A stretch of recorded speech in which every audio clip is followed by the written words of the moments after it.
For those who are new to this channel, my name is Ben Davidson, and after years of training and experience in due diligence and expert research, I decided it might be more fun to investigate things that interested me. That's what we do here. This channel posts daily updates on the Earth and the Sun. It is 100% viewer funded and requires you to put your thinking cap on and clear out your ears if you want to keep up with the other 200,000 or so observers. You are looking at extreme weather events and climate events. Unless you have been living under a rock, you know that the most common theme in this arena is that humans are causing global warming. This video stipulates that the climate is changing. There has been a warming trend since 1880. That humans are an input on the climate system and will have an effect on it. And that pollution is one of the worst things humans do to this planet. We need major improvements there. Now let's look at where we need to refocus and make adjustments to how we understand climate change. Problem number 1. The climate is changing unexpectedly. We are having heat and drought and floods and killer tropical storms. But years after forecasters assured us of runaway warming and the end of snow and ice, we are seeing a very different picture. The Great Global Warming Pause. We're now approaching 2 decades of failed warming predictions in terms of temperature. Combining NASA, NOAA, and the European data here, we can see the warming plateau, with the outlier spikes being El Niños and La Niñas. Depending on where you look, the planet has arguably been cooling for over a decade. It seems odd amidst the mainstream media claims, doesn't it? All you hear about is heat. Well, you can see for yourselves. Some longer-term NASA data diverging from the warming predictions. That's the green line. It is what it is. There have been 0 correct climate models, and we're not looking for perfection here. Just getting close would do. Unfortunately, that hasn't been the case. For example, the Arctic sea ice is still well below average, but it spent most of 2013 and 2014 well above the record lows. Meanwhile, Antarctica has been setting records for high ice extents constantly for 2 years now. Month after month, the records keep falling. On the news, you may have heard that the western Antarctic ice sheet is melting quickly. It is isolated, melting underneath, and due to a massive active volcano system directly under the melt. That part wasn't on the news. And, despite all of that, the South is still shattering its high ice marks. If snow is supposed to be gone, someone forgot to tell New England, which joined other areas in seeing record-breaking snowfall this year. But imagine this. Imagine if all the snow New England got in January and February combined came down in one day. That just happened in Italy. These snow events have also hit the Middle East, China, and parts of South America over the last year. And it's not just the snow, it's the cold. Cold records are falling more and more. In 2013 and 2014, there were as many or more cold records set than heat records. Cold records were broken down to the Gulf Coast this year, with multiple locations in the United States actually recording 2014 as the coldest year on record. Despite the deaths, traffic accidents, commerce interruption, and more from winter storms, the entire $20 billion of U.S. funding for climate change is based off the story that has been one-sided, wrong, and non-inclusive. In the $3 billion for research grants, you want to guess how much attention cold and snow events garner? Calling it negligible is me being generous. This brings us to problem number 2. You cannot trust what you hear. And not just because we're going on 2 decades of erroneous climate models, but because there are some legitimately sketchy things taking place. This story was picked up across the internet, but never once made it to TV. NASA and NOAA making adjustments to their raw data to show vastly increased warming trends. Funny thing is that one commenter suggested that sites of the thermometers had changed and that they needed to change the data. But it's well documented that the urban heat island effect has actually skewed the temperatures higher already.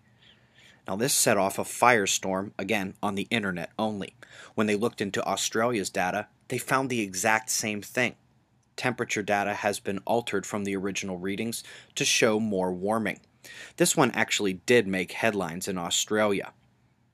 An unexpected gem, but also a stark reminder of how mum, even conservatively biased media outlets have been on the scandal in the Western world. They checked South America's data too. Yup, same thing. Data being changed again and again. These aren't crackpot conspiracy theorists on some underground website. We're talking about widely read blogs citing government websites written by respected individuals, large publications like The Telegraph. What's most interesting is that the changing of temperature data would technically qualify as ClimateGate number 3. You might not remember ClimateGate, the first one, but when emails were leaked, it was shown that key personnel in the climate world were attempting to alter the data and modeling characteristics so that they could show a warming trend tied to human activity when neither appeared true from the actual results. It made news for about one day, and then it was forgotten. When this happened, I myself was still clinging to my propaganda and taglines about global warming. Then it happened again. More emails demonstrating the corruption in climate science. The Earth didn't cooperate either, stopped warming, and it became difficult to hold on to one's ego in the face of the truth. And then this makes ClimateGate number 3. Governments and climate scientists all over the world caught red-handed in the information age, where just because you change something doesn't mean the original can't be found. Whoever invented that Wayback Machine gets a gold star today. It's about more than mistakes. Integrity is now in doubt. This has been cast by Richard Tol, former lead author of the IPCC, #1 climate group on Earth, and by some at Harvard, concerning the influence of politicians and policymakers over the results of the scientists, even going so far as to change or suggest new wording so it fits their political platforms. Then again, even some in their own camp are beginning to question how the IPCC does things. There are in fact thousands of scientists who disagree with the science of global warming. Many are extremely reputable, but not all of them can be trusted either. Some of the scientists capitalizing on the unexpected aspects of climate change are simply bought and paid for by energy interests that will be hurt by protectionist climate policies. While the data tampering is one-sided, the money talks on both sides. In the sources found below this video, you can find an excellent macro-level breakdown of who is giving money and where it is going in terms of anti-global warming. When you see how much money is going from oil, coal, and others to these anti-global warming advocates, you have no choice but to question the integrity of their reports as well. Now, beyond data tampering and economic influences, it gets worse. There are a good deal of dissenting scientists you can trust, those without big oil money behind them. European meteorology giant Lennart Benson was met with attacks and even threats when he questioned the certainty of warming projections in spite of abject failure. Dr. John Christie is one of the best climate scientists on Earth. Yet when he decided to try to improve the flawed models, he was seen as a heretic, scorned by even his friends. John Coleman founded the Weather Channel, was the first weatherman on Good Morning America, and is a winner of Meteorologist of the Year award. None make him immune to adult bullying over climate commentary, and the list goes on, with professors from Ivy League schools, government agencies, and other esteemed names from around the world. The behavior is purely childish. Money, data fraud, bullying, and censorship. There have been multiple reports in the last few years of scientists having their studies covered up. They were simply trying to improve these models that have failed us so badly for nearly 2 decades, and yet, when they cut against the mainstream propaganda, they are beaten down like rats.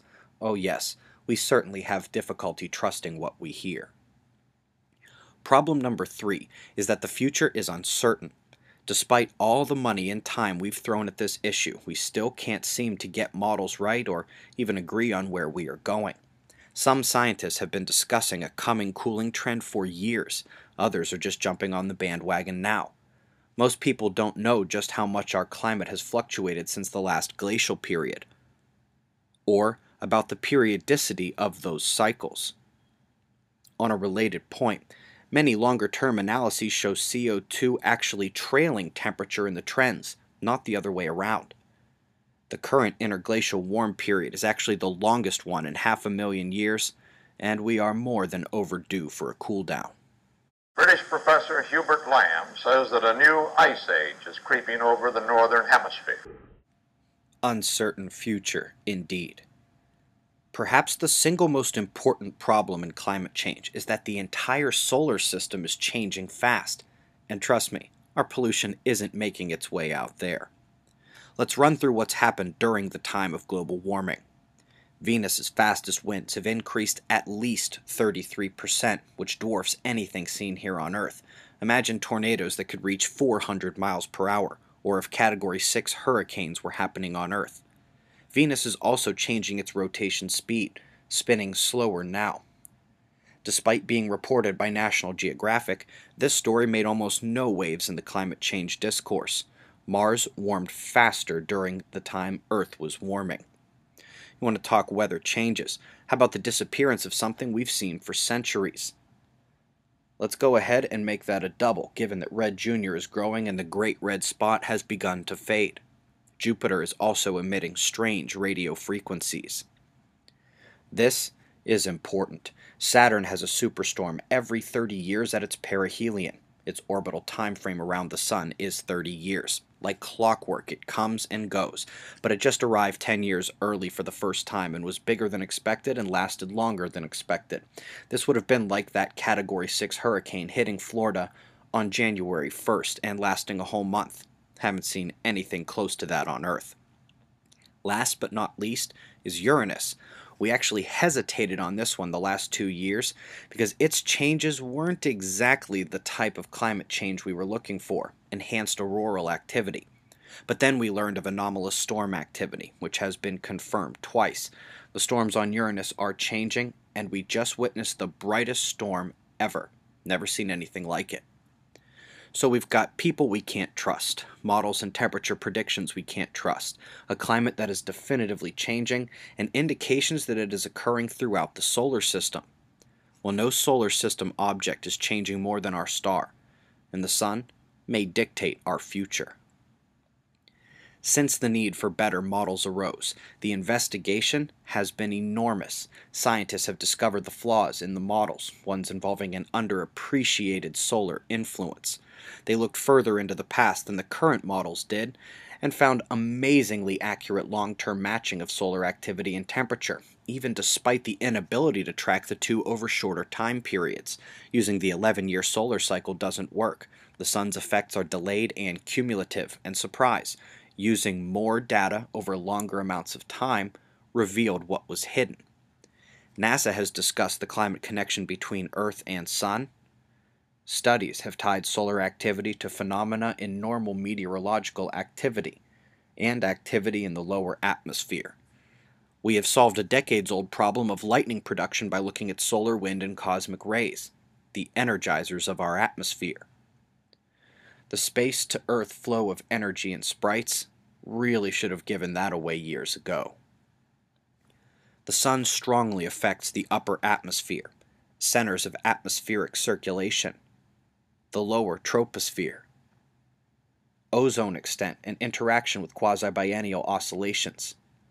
The solar cycle affects winter surface temperatures, occurrences of El Niño and La Niña, how the atmosphere and ocean interact, and on the activity of tropical storms. The ionosphere is highly affected by the sun, and it too interacts strongly with the atmosphere.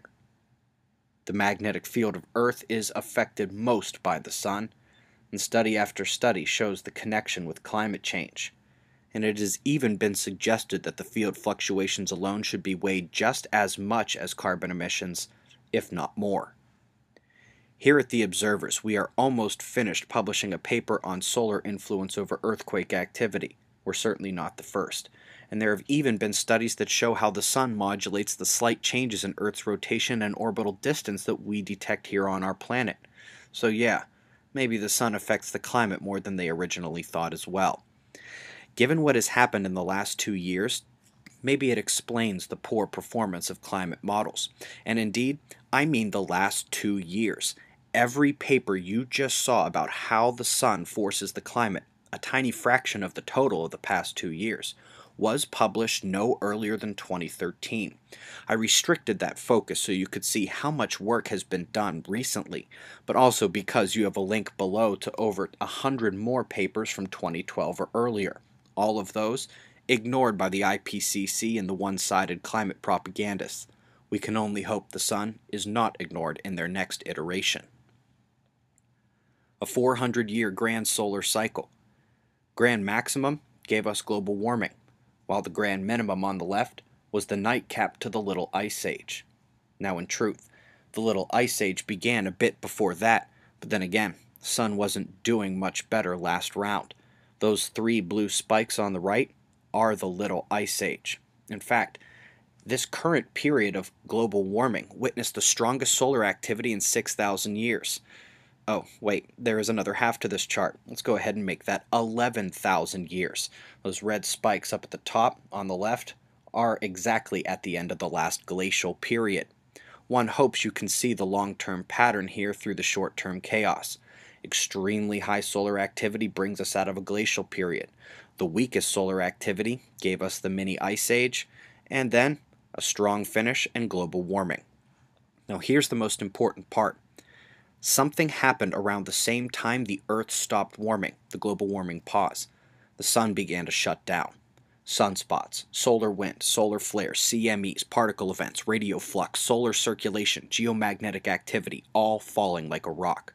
Some commenters have said the full grand minimum phase could begin this year. I happen to think we need to wait a few more. If it happens anytime soon, as every indication suggests it will, Earth may be due for a major cooldown and perhaps another little ice age. Remember, we're long overdue. The man who predicted the current solar cycle most accurately has also mapped these solar hibernation phases to occurring approximately every 400 years. We are 400 years since the last one. The final problem throws everything into disarray. Humans are messing with the weather. This is referred to in most circumstances as either weather modification or geoengineering, and for the most part, it is illegal. This topic is wrought with bad information online and a lot of conspiracy theories, but the topic itself is vital to understanding the climate. Due to the disarray of the discourse and the nasty comment barrage welcomed by any who decides to discuss it, I usually only discuss geoengineering on our website. That page has been updated recently, by the way. This short segment will be the exception to my website-only rule for this topic. The history of weather modification is long. Some patents describe using airplanes to spray the clouds and affect precipitation long before its use was revealed during the Vietnam War. Since then, hundreds of patents have been granted. One operation in the 1960s called Operation Storm Fury sought to reduce hurricane strength, but the results were questioned when better monitoring technology revealed that they merely were seeing normal hurricane behavior. In 1997, Secretary of Defense William Cohen mentioned ongoing efforts abroad to control the weather, and worse.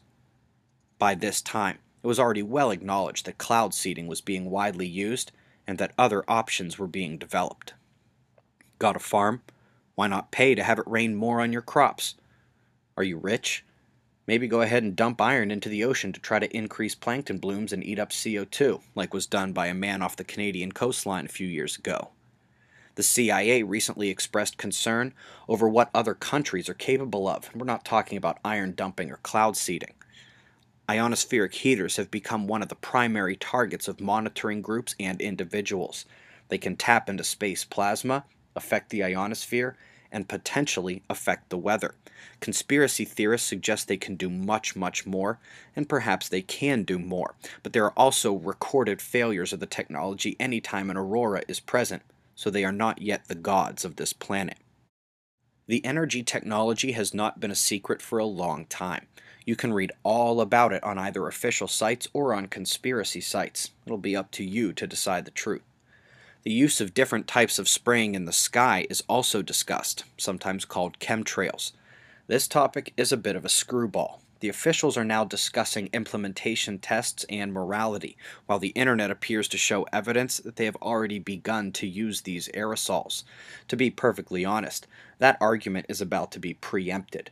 Whether it is ongoing now or not, the plan to publicly acknowledge the use is coming soon. There are classes you can take at university on the topic, papers written on it, implementation governance bodies enacted. For more on my take, you can check out our website, but for the record, I'll just say I do believe that multiple schemes are being tested, if not already in full swing, and this presents the sixth great problem of climate change. So how did it come to this? How did the minds we trust get it so wrong and then devolve into children playing favorites and bullying each other? An amazing article on how science got so messed up can be found in the citation list as well, a top recommendation. So let's remember the stipulations. The climate is changing. Pollution is a major problem for our planet, but the temperature of Earth isn't doing what we thought it would do. Cold and snow records are here as strongly as ever. The people giving us the information are probably not to be trusted on either side, and we're long overdue for cooling. The sun might just set it off, as it appears to be affecting the entire solar system now as well. Add in some human interference and make it part of the public discourse, and I guess our understanding of this topic is about to change in a big way.